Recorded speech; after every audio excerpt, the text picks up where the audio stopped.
kind of nice to talk about things that happen in the Middle East where it's nice and warm. So we're going to talk about that a little bit. When the kingdom of Israel divided, I'm sure you remember it split into two separate kingdoms, and disconnected they became weaker. There was the north part, Israel, and the south part, Judah.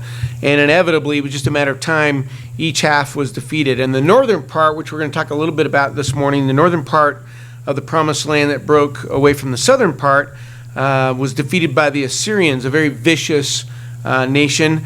And the Assyrians captured the people and took them to Assyria, but they didn't take all of them. They took quite a few, but there were some people that were still left there back in their original home, but they were kind of the leftovers. They were under the shadow of Assyria, but they still lived in that northern region, in that north piece of the promised land. And then to make things kind of complicated, probably not his purpose, but the king of Babylon got the idea of sending people there as immigrants to settle in that area. So we already have the people that are kind of left behind by the original people there, at least the original Israelites, the ones left behind during the captivity. And then Babylon sends a bunch of people to settle that area, and they joined with that group of leftover people.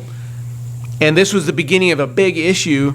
The leftover Israelites plus the immigrants were there. And then later, more settlers came from other places, and they all, started getting married and having children, and then their children had children. And this region in the north part became kind of an early form of a melting pot. Some still worshiped God, but that worship was often distorted, and some of them worshiped false gods. So I guess you could say it was kind of a spiritual melting pot too. Well, eventually, so these guys were living there in the northern part, the original Israelites that were left behind, and then the Babylonian immigrants, and then additional settlers, and they're all kind of having their own melting pot culture. And then eventually the Jews, who had been living in exile, came back, and they returned to Jerusalem specifically. They rebuilt the temple, they rebuilt the wall, and north of Jerusalem was this region that we're talking about, this melting pot, and the newly returned Jews were not fans of them. They kind of kept their distance. In fact, they developed a strong prejudice against those people in the north. And a lot of these northerners lived in a region called Samaria, and they came to be known as Samaritans. They were descended from this combination of settlers and immigrants and the original Israelites. The Samaritans themselves pointed out that they were still loyal to the Old Covenant. In fact, they even pointed out that they were descended from Jacob too, but this didn't fly with the Jews at that time. And so Jews and Samaritans did not hang out. Now, when Jesus was growing up, I'm sure you're well aware that this tension with the Samaritans was really strong by then. The Jews, unfortunately, had the idea that spiritual purity was connected to genetic purity. That's why they would say, hey, our father is Abraham, so we're good to go.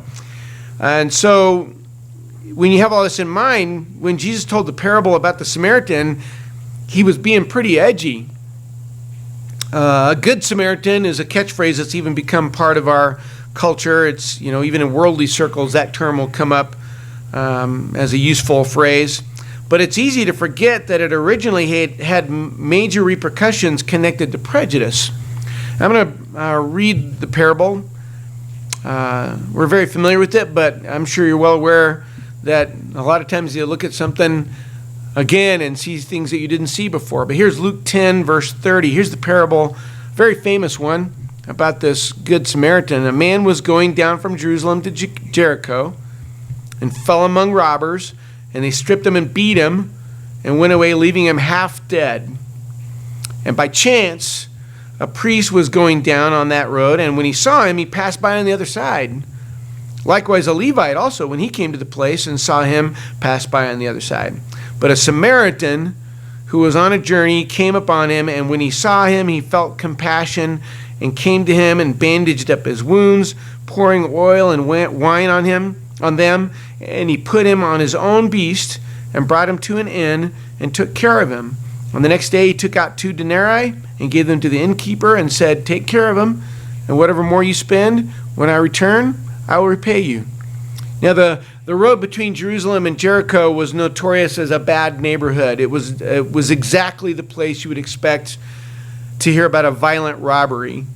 Be not unknown. Oh yeah, the road to Jericho. You have to watch out for that stretch of road. Nothing unusual about this scenario. What gives this story its edginess is the people that are involved in this. Not just about generic people, it's about particular kinds of people.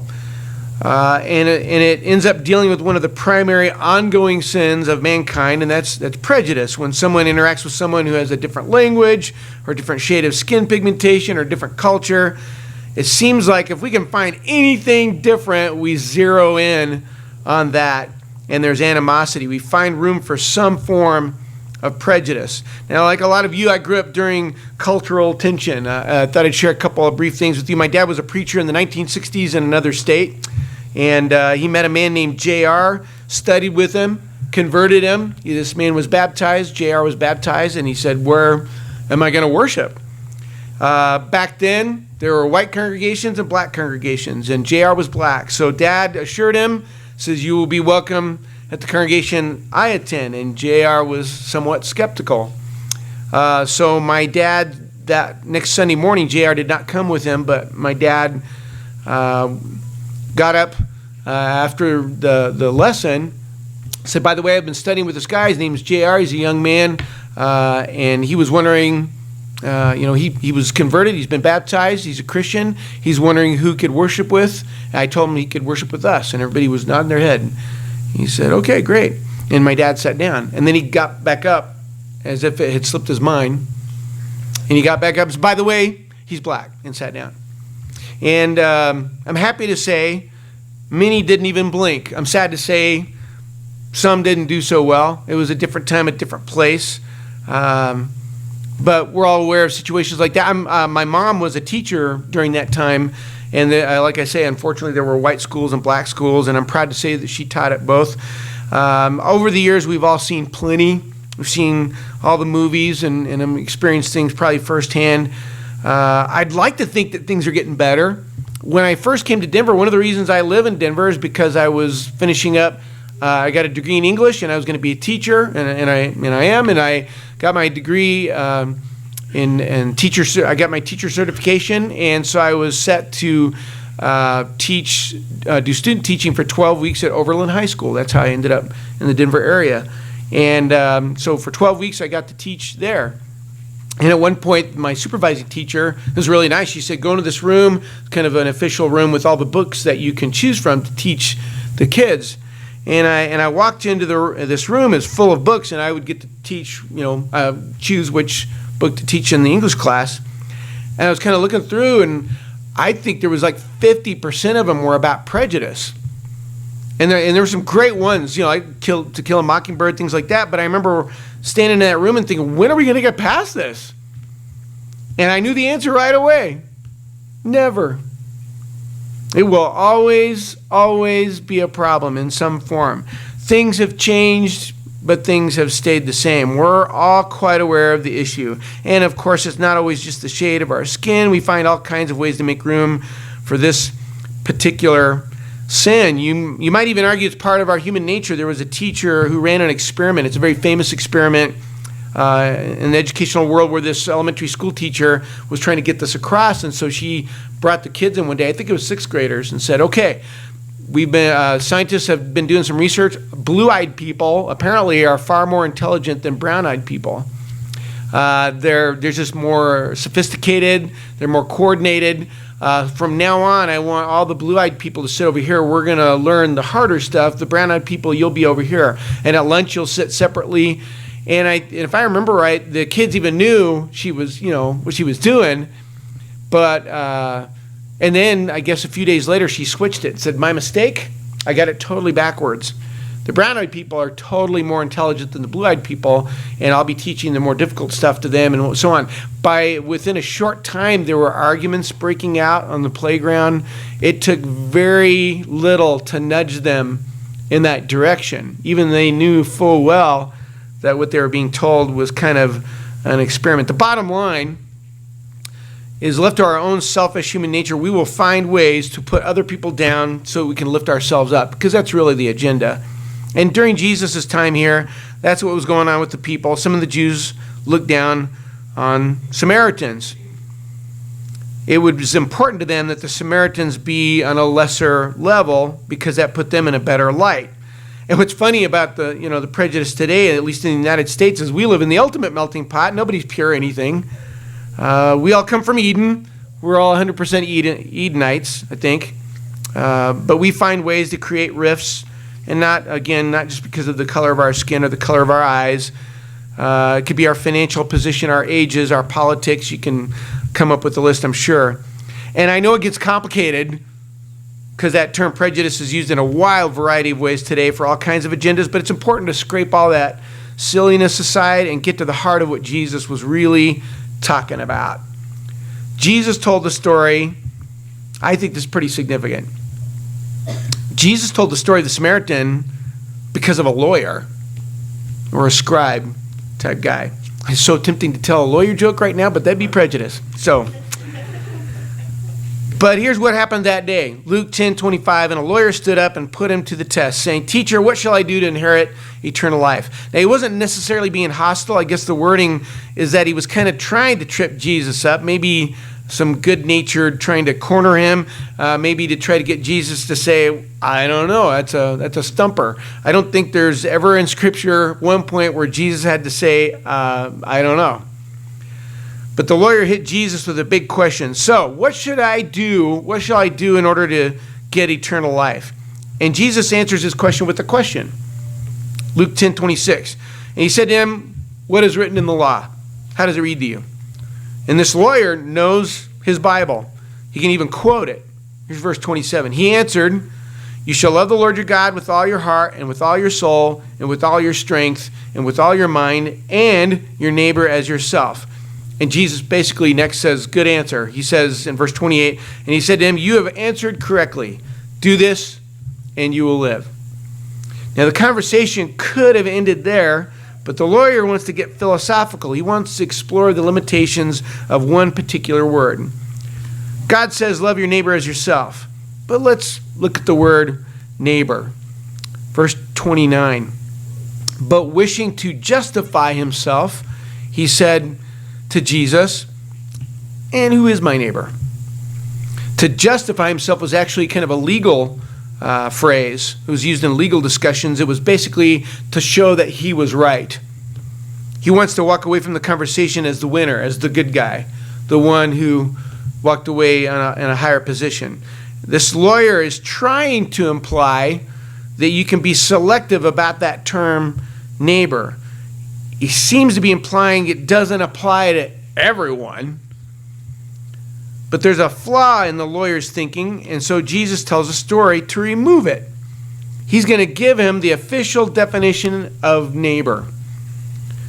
And as we read, he tells a story about a guy who gets beat up and robbed, and this priest totally ignores him, and a Levite totally ignores him. But someone does stop to help the Jew, and it's one of those people, a northerner. And when he finishes the story, he asks the lawyer one more question. This is verse 36. Which of these three do you think proved to be a neighbor to the man who fell into the robber's hands? And it's a test, and it's multiple choice. Pretty easy. A, the priest. B, the Levite. Or C, the northerner. And the lawyer passes the test. And the more I look at this, I think it's significant, his response in verse 37. And he said, the one who showed mercy toward him. And I'm not sure if it's important, but I noticed that the lawyer can't bring himself to say Samaritan. I can almost picture him say, well, that guy, the one that showed the mercy. Jesus closes the discussion with a very simple conclusion. Then Jesus said to him, go and do the same. I wonder if that grated in the lawyer's mind. Jesus basically told him, go out there and be like a northerner. Of course, Jesus' point is that when God commands us, love your neighbor, it can be accurately translated as love everybody. It's not selective, it's not limited, it's not conditional. If they are a human being, congratulations, they have qualified for your kindness. It's important to know that this was always God's attitude. In class, I mentioned in passing that a lot of people think that God has changed. He did command the execution of nations, and that was a specific and drastic measure for a specific and drastic situation. But God always wanted his people to have kindness towards outsiders. Deuteronomy 10, I'll show you a couple of quick examples. Deuteronomy 10:18. This is God telling the people way back then, this is how you're supposed to treat people who are not you. Deuteronomy 10:18. He executes justice for the orphan and the widow and shows his love for the alien by giving him food and clothing. So show your love for the alien, for you were aliens in the land of Egypt. You are the outsiders, so you treat people well. Leviticus 19 and verse 33. Leviticus 19, verse 33. When a stranger resides with you in your land, you shall do him no wrong. You shall not do him wrong. The stranger who resides with you shall be to you as the native among you, and you shall love him as yourself, for you were aliens in the lands of Egypt. I am the Lord your God. So that standard was always in place. I find it pretty interesting that when Jesus told the story, he made some interesting casting decisions. The two guys who ignored the man, he didn't just say a couple of guys, it was a priest and a Levite. Two guys who for sure knew Deuteronomy 10 and Leviticus 19 and what it said about how to treat people. And as far as casting the good guy, Jesus couldn't have picked a more offensive character. Seems like he could have made his point better about the definition of neighbor by just describing some guy. And I've often thought about this. It seems like you'd have the Samaritan be the guy that got beat up, and that, the honorable hero, the one that saved him. But he made the hero a Samaritan, and that makes the story even edgier. To give you an idea of the animosity, at one point, at another point when people are talking to Jesus and they're upset with him, they call him a Samaritan. This is John 8:48. You are a Samaritan and have a demon. They're basically saying, you Samaritan. They're really antagonistic to the whole idea. So making the good guy in this story a Samaritan is genius. But like I say, what throws me is if I was writing, I'd expect the victim to be the Samaritan. But this really nice guy, and I'd tell it and say, and this really nice guy was even willing to help a Samaritan, and you should do that too. But Jesus did the opposite. The rescuing is being done by a Samaritan. There's so many levels to a seemingly simple story. This northerner didn't let any obstacle get in his way from helping this man. It was inconvenient. It cost him money. I'm sure you caught that. It was someone who probably wouldn't have helped him. That's probably one of the key points. The priest and the Levite had their reasons for not stopping. This Samaritan had a lot more. But he ignored all the excuses and did the right thing. And when it comes to loving people, there are no excuses. I think that's part of the point. And I know, at least for me, the first image that comes to your mind, maybe, is someone stranded on the side of the road, flat tire, out of gas. I've often thought of that. Or we see people who are down on their luck and they're out there. We see that a lot. And I want you to know, if you're not aware of this, that the leadership here has been deeply involved in helping people in situations like that. I want you to know that we're going to teach our daughters to love people, but also not to be foolish in their efforts to help them. There's a lot to be said for a girl to get a guy to step up and say, go help that person. It really comes down to this. We have no clearance to limit this command. We don't just apply it to the occasional rescue. We are ready to do this every day for everyone, everywhere. This story is driven by the two greatest commands: love God and love people. Later in Matthew 25, verse 45, Jesus paints another picture. I'm just going to point out one verse. Remember, he's talking about the sheep and the goats. And he says, well, when did we see you? Remember, and you did these things? Matthew 25:45, as far as helping people, Jesus said, to the extent that you did it to one of these brothers of mine, even the least of them, you did it to me. And of course, how we treat each other in church is pretty significant. But in a roundabout way, Jesus is sort of saying, remember the guy on the side of the road on the way to Jericho? That's me. Doing things for others is like doing things for Jesus, especially in the church. This week, probably this month, maybe this year, chances are you will not come across someone who has been beat up and robbed. Probably not going to happen. Obeying the command to love people most of the time is not going to require anything blatantly heroic from you. You probably won't even see someone who's stranded on the side of the road, and if they are, they've got a cell phone. It's different now, huh? But there's a really good chance you're going to come across someone who's been beat up by their day, someone who's been robbed of their peace of mind. And what might make this challenging is it's not impossible. It might be someone you don't like. But it doesn't matter, because you know what Jesus said, and I know what Jesus said. And that means we know what happens next. You're going to be like the northerner. Pray you'll think about it while we stand together and sing.